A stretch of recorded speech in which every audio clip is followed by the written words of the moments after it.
Happy World Backup Day and welcome to today's special holiday episode of Veeam Tech Bites. I am Rick Vanover, the Rickatron, and I am joined by KMS1, my go-to, Kirsten. How you doing today? I'm doing good, Rick. It's World Backup Day. It's also the last day of March. So it's kind of like, why is World Backup Day the last day of March? I don't know. It's something we're going to find out today during the stream. I think so, because you don't want to be fooled on April 1st with your backups letting you down. I think that's how the story goes. But Kirsten and I are in Central Ohio. I'm looking at the LinkedIn chat, doing my best to type and talk at the same time. It's kind of hard to do. But let us know where you're tuning in from. I see Marcus from Germany, got Mohammed from Pakistan, we got Tommy from Canada. Tommy, I like that Tommy guy. He's great. Got a whole bunch of people tuning in. Let us know what state in the U.S. or Canadian province or country around the world. We'll light up that application. And we're also joined by our producers, Felicia in the DFW and Jeffrey, straight out of the Barncade, also in Central Ohio. They are bringing this show to you live. Good stuff. So, Kirsten, first of all, how you doing? I mean, it's a busy time right now. You hanging in there? Yeah, I'm hanging in there.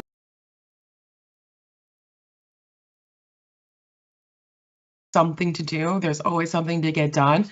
But what's also great is that, as these winter months are coming to a close here, we are starting to get some warmer weather. So, getting to spend some time outside is always a blessing for me. And then, we get to talk about World Backup Day today, which I remember back in 2015, my first time working at Veeam, World Backup Day was first introduced to me, and I was like, I didn't even know that this was a day. So I'm happy that we can bring awareness to anybody out there who might not even know it's a special reminder, right?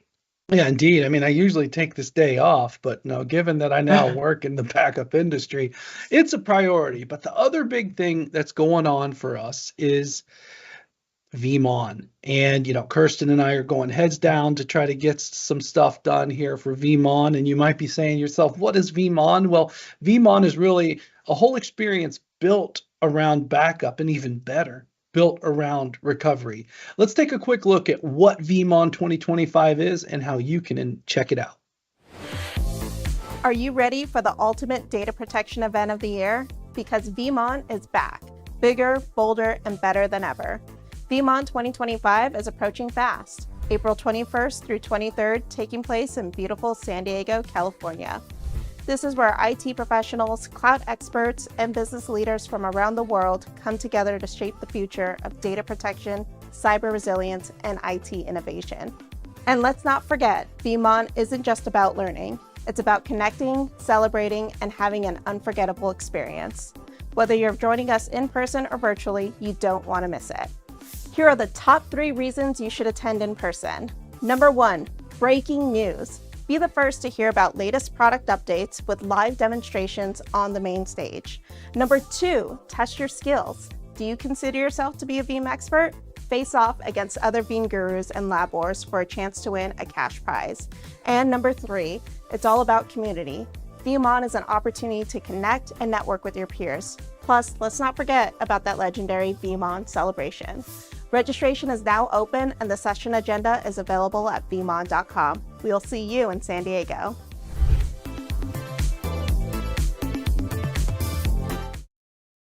Fun! I cannot wait. Well, Kirsten, I think you can agree. The build-up for Veeam is one thing, but being done with it is even better, I think, is the real takeaway.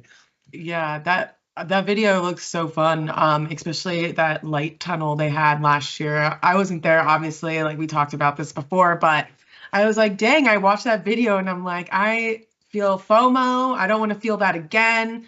I have to be there. I have to be in person and I get to meet all of you and talk to you about backup. What's better than that, right? Yeah, so whether you're a FOMO, a FOBO, or a JOBO, yeah, JOMO, FOBO, or FOMO, fear of missing out, fear of a better option, or joy of missing out, we have something for you at Veeam. But let's talk about World Backup Day. So here we are. Did you know it is a real thing? It is. This is worldbackupday.com. And basically, it just explains and brings out to the world why you should have a backup, a couple of cool data points. In fact, I'll ask the attendees. I see some good ones on the line. You have a backup story, even better. Do you have a recovery story that you want? Let us know. And, then it goes into some advice around how to take backups. And it gets a little bit consumer, right? Your personal data. But I'd also highlight that it is really also about taking it to your professional workplace, the business technology as well. So it's a real thing, not just something that Veeam has made up, and there's a whole industry around it. And more about selecting the best backup software. Well, you're in the right place here talking about Veeam. But what I would like to do, first of all, is start with a few stories. So I want to let everyone know about the Veeam Community Hub. If you're not familiar with community.veeam.com, we got all kinds of good things, news, we've got tips and tricks. But I did something kind of funny, Kirsten. This is a private chat here. Not everybody can get it. But I asked for some of the best backup stories. And, I'm actually not surprised that Ian came up with the first story. Are you? No, I'm not surprised. He always has experienced a lot of situations where he recovers from a backup. He is one of our long-standing vanguards that we've had now within our community for years and years. So great story from Ian and how he needed to actually do an instant recovery, right? Yeah, indeed. And so he's walking through some components of the failure scenario that he walked through. And I'm going to translate this a little bit as people may read. The reality is, a snapshot is not a backup. We've learned that a million times over. And the speed in which to have a recovery is really powerful. So in this example, I want to highlight the speed in which you can recover that faulty hardware, right? So when you think about faulty hardware and then, the 4-hour parts delivery, and that's optimistic sometimes that it's going to happen in 4 hours. Sometimes it's easier to just restore data. So that's a good one. But now I want to go to Kristen's got a pretty good story, a little long here. But, it's really about persistent and patience for restoring data. And I think that when I look at this, I think it always started, reported drive number being bad. Like, Kirsten, I know for those of you who don't know, Kirsten's a lot earlier in her career, not as gray haired and bald as I, but bad hardware used to be a big problem back when we didn't have virtual environments to move stuff around and it was all physical. Oh man, I can remember, like, the story I'm going to bring up and share is around a hardware failure, but Chris's story here about spending the entire weekend in the office and sleeping on the couch, at a lawyer's office. That feels dirty. And that is wild, right? Those are some of the reasons why you fall in love with backup. But Kirsten, I know we have business trips that take us place, but working on something, sleeping on the couch, I don't think that sounds very awesome.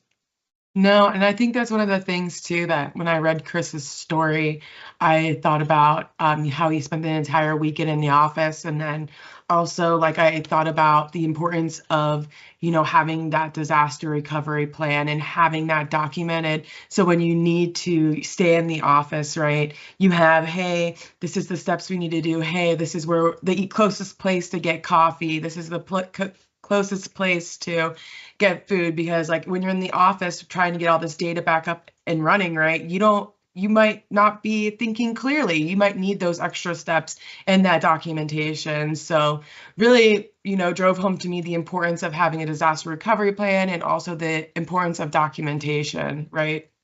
Yeah, indeed. And then just noting that he pulled the wrong hard drive, the oopsie effect, that happens. And one thing I'll tell you about the hard drive stuff, one of the times when I fell in love with backup back in the 2000s, I was also balancing this lazy, I won't say I'm lazy, I'm not lazy, but trying to work smarter, harder, and quicker. I used to do does anybody remember what I would call a RAID backup, which is not a backup, but basically if you have a system, especially in just simple 2 or 3 drive modes where it's a RAID 1 drive array, maybe a spare, if you would power up the system to a 0 transaction state, pull a drive, and then pull in another drive, insert another drive, and it would rebuild that. That was a really cool way to kind of move things over to an off the shelf, like air gapped copy. I used to do that type of trick when I would deploy systems that were parallel. I had a primary and a secondary hardware system. I would just swap RAID drives. I don't even think that would still work nowadays, but I used to do it back in the day with hardware systems. But you had to be dead on right, because something like this, Chris's story, you mess it up, you are in trouble. And Chris is kind of funny. It's like he kind of said that was the end of his time as a sysadmin, right? The risks are high with backup, so really important stuff. Well, they All do right. say too, right? Like the most common cause of data loss, right, is human error, right? So it's like just making sure you're double and triple checking when you're doing things like that is important. Absolutely. In fact, even admins are not immune to, operator error. I've made plenty of mistakes, and thank goodness I have a good backup, right? Because, in fact, this morning I even said it in our team meeting, Kirsten, that there are consequences with velocity. If you move fast, sometimes you're going to make mistakes. Decisions in real time are never perfect. So the thought here is a backup in data terms is a really, really good one. All right, this is a double treasure, double trouble maybe. A guy named Jeff from Ontario is sharing this one, who's also live on the stream. Hello, Jeff, tuning in from Canada. Jeff says, many moons ago, I have, some products other than Veeam, right? He had to restore 10 physical systems. He doesn't remember driver problems. Sorry for the cuss word here, so I'm going to go ahead and censor that. It's a family show. But anyways, the thought here is some bare metal restore, blue screens of death, didn't work so good. And then in 2014, we came out with the free endpoint, and it did work on physical systems. He was doing it very often. This was probably why and what made Jeff fall in love with Veeam. And he's a Vanguard, a legend, and leads another community program really similar to what we do here at Veeam. So great story. Any comments on this one, Kirsten? I was there when Veeam introduced Veeam's free endpoint backup, so that's a really brings me back many moons ago. And I also like how this is a story from many moons ago and how this affected him then, but what he remembers is that it's important to have a backup. It's important to make sure that you're able to recover. And then he decided, hey, like we need a proper solution to support our systems. We need a proper backup, and then he implemented it, right? So maybe he should have gone into show business. I don't know. Oh, Jeff, I don't know. It's He always is good to pretty hear much a these. showboat. So, all right, last story from the Veeam 100. This one comes from Mohammed in Egypt, and this guy's really sharp, former nuclear engineer. A couple things to highlight here: communication, right? And then don't always trust that the backup was successful, right? That's where things like Sure Backup make it's successful, right? And I've done this, right? Free loan. I've seen people do this. They've taken a seemingly idle available resource, except, when we come into the business of using the wrong resource, right? The team deleted that LUN because it wasn't used, right? So if it was, presumably not going to be used and it was destroyed, and again, operator error, that's a really interesting one, Muhammad. So I've seen that with Dev becoming prod, and when we go into our own stories, it's kind of going to be the one that I highlight. But Sure Backup's a great one to ensure that it's recovered. Any comments on this one, Kirsten? I think too, just like how he said lessons learned, communication. I think we talk a lot about this too, just amongst teams within your department, right? Backup team, security team, application team. There really should be communication going freely, and everybody should kind of have a sense of what's going on and have an overall view of, is my data safe? What's being protected?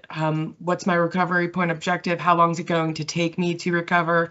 What type of data loss, if we need to recover, is going to happen if that data loss does happen. And then lastly, too, like you mentioned, there's that strategy 3-2-1, right? The 3-2-1 rule. But with Veeam, we add in 3-2-1-1-0 because you want 0 errors when it comes to recovery. So really making sure that not only are you backing up your data, you also are recovering, because what is that saying, Rick, you always say about recovering? Back up for show, recover for dough, maybe that one? Yeah, that's the one. And I didn't want to steal your thunder, so I wanted you to say it today. Well, I wasn't sure because I say a lot of crazy things, and I'm like, this is the most appropriately fitting one because I have a lot of one-liners. But we have a really cool blog on the 3-2-1 rule. I know I gave Felicia a plan of a link to share. Maybe one more, Felicia, if you can pick this one up and send it out through the streams. But we've written up the 3-2-1 rule, and the 0 surprises comes from Sure Backup and Randy Lee joining from the U.S. state of Wisconsin. I'd go one step further and say no surprises, right? Because of recovery verification, and also being able, there's a picture, old logo, I don't care, that's all right. But the thought here is have no surprises with Sure Backup recovery verification, have no surprises ensuring that it's malware free. And, Kirsten, I'd say nowadays it's really good to have some additional ultra resilient copies, things that are offline, air gapped, or immutable. Looks like we got some friends joining from a couple of our different partners who provide these types of options. There's more options than ever, right? There's like 60 plus immutable object storages. There's the Veeam Data Cloud Vault. There's the Veeam Hardened Repository on Linux. There's a couple of our partners that make some of the arrays have like a 4 eyes authorization mechanism. There's so many options. I'll go one step further, Kirsten. Tell me if I'm wrong. There's no excuse not to have one or more copies that's either offline, air gapped, or immutable. I think that's true. Like you mentioned, a lot of our, we have all these partners that are supporting this immutability option that can help you protect that data. Why not use it? It's there for you. It's not like something that's going to be, it's not out of the ordinary anymore. It's in the ordinary to have an immutable backup. And I'd be remiss if I didn't mention tape. That's an option as well. All right, the producers have told me that we're ready to go take a look at the map. Let's load up the map and let's see how good I am at geography. We've got buckets. Well, come on, USA. Let us know that you're tuning in. We got a number from Canada. Let's go over to there's Canada.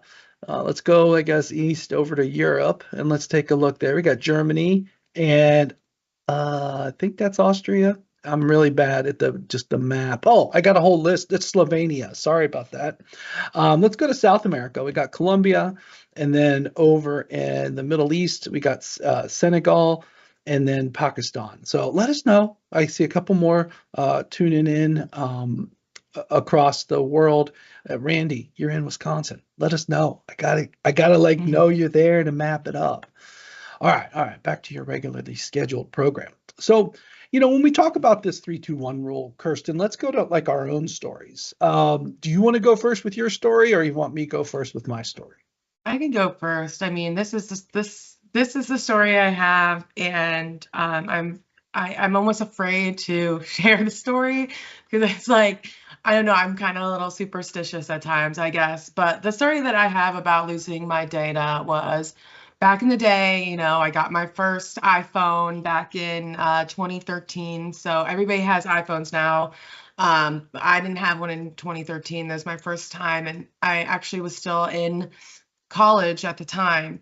And so I had a lot of pictures from college. And I don't know if you guys remember that if you plugged in your iPhone to charge it into your Mac laptop, it would ask you, do you want to sync your iPhone with your laptop? And then back then, like if you said yes, it wiped out your entire iPhone, like all your pictures and everything, right? So I must have plugged it in. I didn't think about it, pressed yes, and I lost all my photos from college. And it's a blessing, right? Like that's a blessing. Like those photos should probably never see the light of day. However, at the time, I would say I was really sad because I felt like I lost all my memories. And I think one thing that it taught me was to definitely enable backup for my iPhone and also pay for the extra storage. I mean, it doesn't cost that much more money if I want to make sure that I have photos to remember my memories with. I definitely need to be backing it up and I need to be storing it somewhere, right? So that's my story. I know it's probably not as dramatic as some others, but it was dramatic for me. Rick, what's your story? Well, that's very personal, right? And you could look at that as a kind of a gift of, you know, protected you from any, history. But, because like I went through college in the film era, that's how old I am. And, I have limited history, right, in that regard. But if I had a smartphone, holy buckets, I'd have all kinds of stuff, including interesting things that I probably wouldn't want to have my wife find nowadays. But, all that being said, here's my story. This goes back to when I was an IT admin, and my my saving grace was an accident, right? You never want to have luck be part of your 3-2-1 rule. So here's the scenario: development and test, and we had a mix of VMware or virtualized platforms and physical platforms at that environment, progressively standardizing to virtual, right? But at that time, this was before I was Veeam enlightened, okay?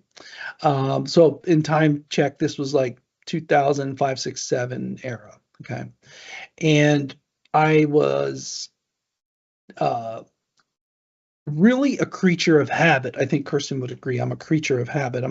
Almost predictable in that regard. I built the dev system accidentally the same way I built the production system. And then I walk into something the other day and the next day, and I see a hardware failure again with the hardware failure, right? That being said, it was a hard drive, an array getting ready to fail, but luckily I had, by good habit, placed the agent-based backup solution on this physical system, and I had a backup. So this dev system, however, we didn't know was actually production. And you've all been there. It's like, how many times have you heard people say, well, the app is slow, let's scale it up, and it's still slow? It turns out there's one development database just like running at 101% and crying the whole day long. That's the system that had a hard drive failure, yet I did back it up. So I saved the day again, and it's just one of those things that is my backup story. So just wild and crazy stuff that has happened. And we got another note, including an apology. I had my announcement wrong on the countries here. So let's go back to the map real quick. And we've added, let's see, oh, well, it's not ready. So hold on. There it is. We've added a correction of Slovenia, not Slovakia. Sorry, it should be Slovakia instead of Slovenia. My bad. And then I rushed the producers. So sorry about that. We've added Wisconsin. Thank you, Randy. And we've added California. Thank you and welcome, Patrick. Good stuff. These producers, I don't know how they put up with me. But anyways, one thing I want to highlight, and I lost my link already. I'm really a bad host here today. I want to let you all know, and Felicia, if you get ready, you can push the second link that we have today. Believe it or not, everyone, we have a Veeam Sleepcast. Now, Kirsten, I think you walk around your house and my house, you will have no shortage of Veeam stuff. It's like, what will they think of next when it comes to swag and other types of things? But Yes. Did you see a 10-hour Sleepcast coming? No, I did not. And I am surprised myself, but I would say that it is calming. And I mean, I didn't listen to the whole thing, but if you wanted, you could actually just have it playing in the background for the entire night. I just listened to the first couple minutes, and I would say that it's pretty nice. Like, we have a nice view for you, and it's calming colors, so really to help put data loss dread to bed. That's what that's what I want to say. Um, and yeah, I like it. I like it a lot. I have a You lot of know, Veeam swag. Look at this one. yeah, I mean, I don't even need to demonstrate my swag here. Just walk through the room. But I will say it is a calming sound, and I am not yet ready to go play it at night because I actually sleep in as quiet of scenarios as possible. But sometimes I need white noise. I have a brown noise app on my phone. I've not tried anything with rhythm to try that. So the next time I need the app, I may play this, but I guess I could do it on the phone. Because I mean, this could work on a computer as well. That might actually be easier. I'm not sure. We'll figure it out. But Yeah, I think it's yeah, also like a good, like if you're for those travelers out there who's going from hotel to hotel, I think this would be a perfect solution for you to get a good night's rest because, staying in a hotel, you don't feel like it's your home. You kind of yeah, feel like I can't relax here. Put right. on this, you're going to be able to go to sleep in probably 10 minutes, I bet. Well, and the thought is we're going to be putting in a new big screen in the lobby here. Maybe we'll play this all day long. It'll be very calm Oh, in here. yeah. So we'll see. We'll see.